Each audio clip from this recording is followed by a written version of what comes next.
പറയുന്ന രീതിയില്ല എല്ലാ പാർട്ടിക്കാരും. പക്ഷെ പട്ടിണി വരുമ്പോ എല്ലാവരും ഒന്നിച്ചാണ് പ്രധാനപ്പെട്ട കാര്യം. അപ്പൊ ഈ സ്ഥാപനത്തിന് 14 ലക്ഷം ജീവനക്കാർ പട്ടിണി കിടക്കുമ്പോ അത് പരിഹരിക്കേണ്ട ഉത്തരവാദിത്വം സർക്കാരിനുണ്ട്.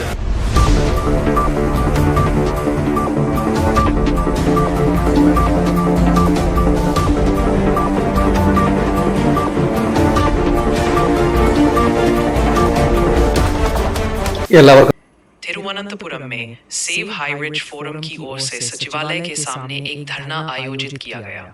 प्रदर्शनकारी हाई रिच कंपनी को तुरंत खोलने, नौकरियों और आय को बहाल करने तथा कंपनी को संचालन का परमिट देने की मांग कर रहे थे। पूर्व सांसद श्री के मुरलीधरन ने इस धरने का उद्घाटन किया और कहा कि पिछले 8 वर्षों से सफलतापूर्वक चल रही हाई रिच के बंद होने से 16 लाख लोगों की आजीविका पर असर पड़ा है, जो एक गंभीर मुद्दा है। इस संबंध में विधानसभा में भी हस्तक्षेप किया गया। करीब 5000 सदस्य मास्क और तख्तियां लेकर इस धरने में शामिल हुए।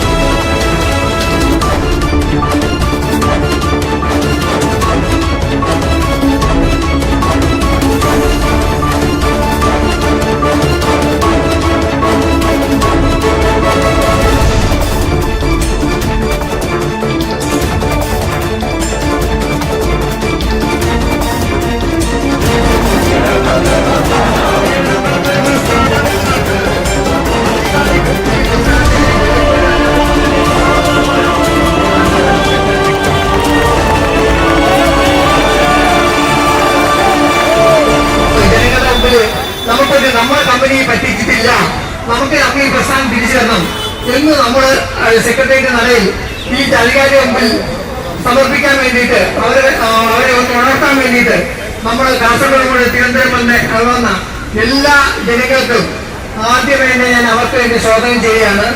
ഒരുപക്ഷെ ലോക ചരിത്രത്തിന് ആദ്യമായിട്ടായിരിക്കും ഒരു സ്വകാര്യ കമ്പനി തുറന്നു പ്രവർത്തിക്കുന്നതിന് വേണ്ടി ആ കമ്പനിയിൽ പ്രവർത്തിക്കുന്ന അംഗങ്ങളെല്ലാവരും ചേർന്ന്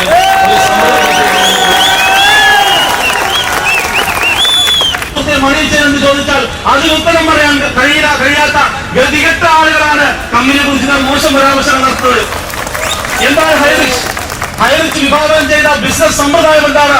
ഇതിനെക്കുറിച്ച് ഈ നിയമസഭ തലത്തിലുള്ള സെക്രട്ടറി തലത്തിലുള്ള നിരവധിയായ ആളുകളോട് ഞങ്ങൾ സംസാരിച്ചിട്ടുണ്ട്. IAS ഉദ്യോഗസ്ഥന്മാർ മുതൽ രാഷ്ട്രീയ പ്രമുഖന്മാർ വരെയുള്ള വ്യത്യസ്തരായ കാറ്റഗറിയിൽപ്പെട്ട ആളുകളോട് ഈ വ്യവസായത്തെ കുറിച്ച് ഞങ്ങൾ പറഞ്ഞിട്ടുണ്ട്. പ്രിയപ്പെട്ടവരെ, ഇത് കാലഘട്ടത്തിനനുസരിച്ച് ഏറ്റവും നൂതനമായ ഒരു ബിസിനസ് സംവിധാനമാണ് ഹൈറിച്ച് ഓൺലൈൻ ഷോപ്പിൽ കൊണ്ടുവന്ന മൾട്ടി പോയിന്റ് മെർക്കന്റൈൽ എന്ന് പറയുന്നത്. 2025 നമ്മൾ കുതിക്കുകയാണ്. ലോകം 5th ജനറേഷൻ ബിസിനസ്സുമായി മുന്നോട്ട് പോവുകയാണ്. ഇവരിപ്പോഴും 2Gയിൽപ്പെട്ട് കറങ്ങി കളിക്കുകയാണ്. ഈ മേഖലയെക്കുറിച്ചറിയാത്ത മണ്ടന്മാരായ ആളുകൾ 2Gയിൽപ്പെട്ട് കറങ്ങുകയാണ്. നമ്മളിപ്പോ 5Gയും അതിന്റെ അടുത്ത ജനറേഷനിലേക്ക് പോകാൻ വേണ്ടി തയ്യാറാവുന്നു. അതിനനുസരിച്ച് ഒരു വ്യവസായ സമ്പ്രദായത്തെ ഇവിടെ കൊണ്ടുവന്നപ്പോ അതിനെക്കുറിച്ചൊന്ന് പഠിക്കാൻ പോലും തയ്യാറാവാതെ പണഞ്ഞ രാഷ്ട്രീയങ്ങൾക്ക് വേണ്ടി നിലകൊള്ളുന്ന നിങ്ങൾ എങ്ങനെയാണ് യുവാക്കൾക്ക് തൊഴിൽ നൽകാൻ ആഗ്രഹിക്കുന്നത്? ഈ നാട്ടിലെ തൊഴിലില്ലായ്മ എങ്ങനെയാണ് അവസാനിപ്പിക്കാൻ നിങ്ങൾ തീരുമാനിച്ചിട്ടുള്ളത്? കാലഘട്ടം മാറിയപ്പോ വിദ്യാഭ്യാസ സമ്പന്നരായിട്ടുള്ള ആളുകൾക്ക് തൊഴിൽ ലഭിക്കുന്നതിന്റെ ഒരു വലിയ പ്രസംഗത്തിന്റെ വേദിയല്ല ഇത് എന്നറിയാം. ഒരുപാട് ആളുകൾ വെയിൽ കൊണ്ട് വളരെ ബുദ്ധിമുട്ടിയിട്ടും റോഡുകൾ ബ്ലോക്കായിക്കൊണ്ടും ഇരിക്കുകയാണ്. നമുക്കിതിൽ പറയാനുള്ളത് 2 വർഷമായിട്ട് തട്ടിപ്പ് കമ്പനി എന്ന് പേരിട്ടുകൊണ്ട് ചാനലുകാരും മറ്റുള്ള പല ആളുകളും മുദ്രകുത്തി മറവ് ചെയ്ത് റീറ്റ് വെച്ച ഒരു കമ്പനിയുടെ അതിലെ ഓരോ മെമ്പർമാരുമാണ് 2 വർഷം കഴിഞ്ഞിട്ടും ഈ കമ്പനി ഞങ്ങൾക്ക് വേണമെന്ന് പറഞ്ഞ് ഒരു തട്ടിപ്പ് കമ്പനി എന്ന് പറയുമ്പോൾ ആ കമ്പനിയിലേക്കോ കമ്പനിയുടെ മാനേജ്മെന്റിന്റെ വീട്ടിലേക്കോ നടത്തേണ്ട ധർണ ഞങ്ങൾക്ക് ഈ കമ്പനി തിരിച്ചു വേണം എന്ന് പറഞ്ഞ് കൃത്യമായിട്ടും തിരുവനന്തപുരം സെക്രട്ടേറിയറ്റിലേക്ക് ഒരു ധർണ നടത്തുന്നത് ഇത് കേരളത്തിൽ തന്നെ ആദ്യമായിട്ടാണ്. ഞാൻ പറയുന്നു, ഇന്ന് ഇവിടെ കൂടിയിട്ടുള്ള ഈ ജനങ്ങളൊക്കെ ഞങ്ങളുടെ കമ്മ്യൂണിറ്റിയിലെ 1% പോലും ഇതിലേക്ക് വന്നിട്ടില്ല എന്നുള്ളതിന്റെ കാര്യം നിങ്ങൾ മനസ്സിലാക്കണം. അതുപോലെ തന്നെ ഈ ബാനറിൽ ധർണ എന്ന് എഴുതിയതിൽ 2 ണ ഉണ്ട്. അത്ര ശക്തി ഞങ്ങൾ ഇതിന് ഉദ്ദേശിച്ചിട്ടില്ല. ഇപ്പൊ 1 ണ ഉള്ളൂ എന്ന് കരുതിയാൽ മതി. പക്ഷെ ഇതിനും തീരുമാനമാകുന്നില്ലെങ്കിൽ ഞങ്ങളവിടെ വളരെ ശക്തമായി തന്നെ കേരളത്തിൽ ഞങ്ങളെ പിഞ്ചു കുഞ്ഞുങ്ങളടക്കം ഓരോ അധികാര ഓഫീസിന്റെ മുന്നിലും ഞങ്ങൾ വന്നിരിക്കും. ഞങ്ങളെ ഈ കമ്പനി ഞങ്ങളെ 8 വർഷമായിട്ട് ഞങ്ങൾക്ക് ചോദിക്കാനുള്ള ഒറ്റ ചോദ്യം, 8 വർഷമായിട്ട് 100 രൂപ കൊടുക്കാനുള്ള ഒരാളെ കാണിച്ചു തരാൻ പറഞ്ഞാൽ ഈ കമ്പനി ഇനി തുറക്കണ്ടെന്ന് പറയാൻ ഞങ്ങൾ മുന്നിലുണ്ടാവും. 100 രൂപ കൊടുക്കാനുള്ള ഈ കമ്പനി പറ്റിച്ച ഒരു വ്യക്തിയെ നിങ്ങൾക്ക് കാണിച്ചു തരാൻ പറ്റിയാൽ ഈ കമ്പനി ഇവിടെ തുറക്കണ്ട എന്ന് പറയാൻ മുന്നിൽ ഞങ്ങൾ ഉണ്ടാകും.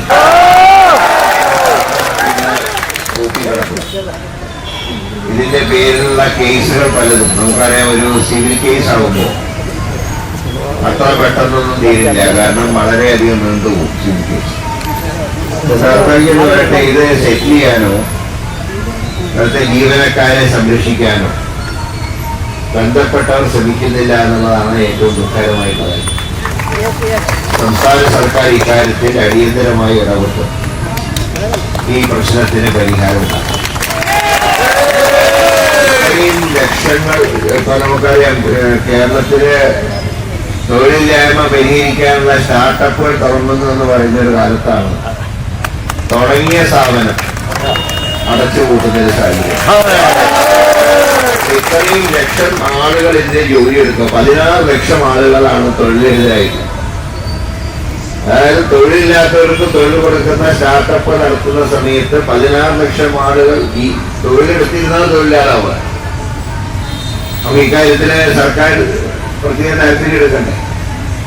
അതിന് പകരം സാധാരണ രീതിയിൽ ഒരുപാട് നമ്മുടെ നാട്ടിൽ ഒരുപാട് ചാനലുകളുണ്ട്. കേരളം ചെറിയ സ്റ്റേറ്റ് ആണെങ്കിൽ ചാനലുകൾ ഒരുപാടുണ്ട്.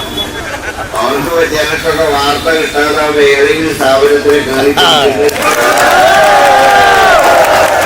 രാഷ്ട്രീയത്തിലെ വലിയ വിവാദങ്ങളൊന്നും ഇല്ലെങ്കിൽ അവര് മറ്റു കാര്യങ്ങൾ അന്വേഷിച്ചു പോകും.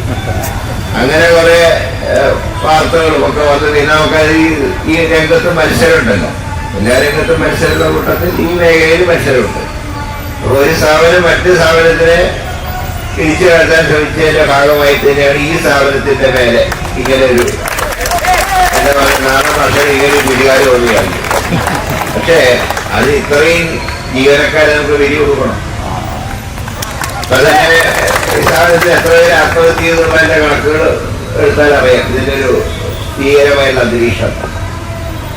ഗൾഫ് രാജ്യങ്ങളിൽ തന്നെ ജോലി നഷ്ടപ്പെട്ട ആളുകൾ നമ്മുടെ രാജ്യത്തേക്ക് ഇപ്പൊ തിരിച്ചു വരുമ്പോഴാണ് നമ്മുടെ നാട്ടിൽ പ്രവർത്തിക്കുന്ന ഒരു സ്ഥാപനം അടച്ചുപൂട്ടുന്നൊരു സാഹചര്യം. കേരളത്തിനെ സംബന്ധിച്ച് മുൻകാലങ്ങളിൽ ദൃഷ്ടികളുണ്ടായിരുന്നു, ഒന്നും തുടങ്ങാൻ കഴിയില്ല. ഇപ്പോൾ അങ്ങനെയല്ല. ഇപ്പൊ തുടങ്ങിയതിനെയാണ് ചില മത്സരത്തിന്റെ പേര്, ചില കുപ്രചരണത്തിന്റെ പേരിൽ ഇവിടെ കൂട്ടിയത്. അതുകൊണ്ട് ഈ വികാരം പ്രകടിപ്പിച്ചുകൊണ്ടാണ് ഇത്രയേറെ ഒരു ജനങ്ങൾ കേരളത്തിന്റെ പല ഭാഗങ്ങളും വർഷങ്ങളായി ഈ സ്ഥാപനത്തിൽ പ്രവർത്തിച്ചിരുന്നവർ നിങ്ങൾ അറിയുമ്പോ മാസം ഒന്നും കാശ് കിട്ടുന്നില്ല, എന്നിട്ട് പോലും എവിടെ നിന്നൊക്കെ കടം വാങ്ങിയിട്ടാണ് തിരുവനന്തപുരത്തേക്ക്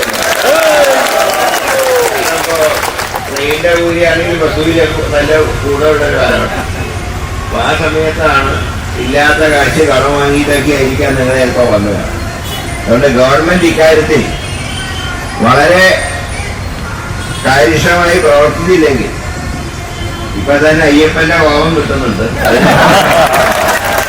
ഇനി പാവപ്പെട്ട ജീവനക്കാരുടെ ശാപം കൂടി ആയാൽ അതിന്റെയൊക്കെ ഫലം അനുഭവിക്കേണ്ടി എന്ന് ഭരിക്കുന്നവരാ. ഞാൻ മറ്റു രാഷ്ട്രീയമൊന്നും പറയുന്നില്ല, രാഷ്ട്രീയം പറയേണ്ട രീതിയില്ല, എല്ലാ പാർട്ടിക്കാരും. പക്ഷെ പട്ടിണി വരുമ്പോ എല്ലാവരും ഒന്നിച്ചാണ് പ്രധാനപ്പെട്ട കാര്യം. അപ്പൊ ഈ സ്ഥാപനത്തിന് 16 ലക്ഷം ജീവനക്കാർ പട്ടിണി കിടക്കുമ്പോ അത് പരിഹരിക്കേണ്ട ഉത്തരവാദിത്വം സർക്കാരിനുണ്ട്. അതുകൊണ്ടാണ് സെക്രട്ടേറിയറ്റിലേക്ക് വന്നത്. അല്ലെങ്കിൽ രാജ്യമന്ദിരത്തിലേക്ക് അല്ലല്ലോ പോയില്ല, സെക്രട്ടേറിയറ്റ് എന്താവുന്നത്. ഇത് പരിഹരിക്കേണ്ട ആൾക്കാർ ഇവിടെയായിരിക്കും. അതുകൊണ്ട് 16 ലക്ഷത്തിന്റെ പ്രതിനിധികളാണ് ഇന്ന് ഇവിടെ കൂടിയിരുന്നത്. ഏതാണ്ട് നല്ലൊരു ആൾക്കൂട്ടം അവിടെ ഉണ്ട്. ഞാൻ വിചാരിച്ചത് ഏതെങ്കിലും സമരങ്ങളുടെ കൂട്ടത്തിൽ ചെറിയ കൂട്ടായിരിക്കുന്ന ഞാൻ നോക്കി.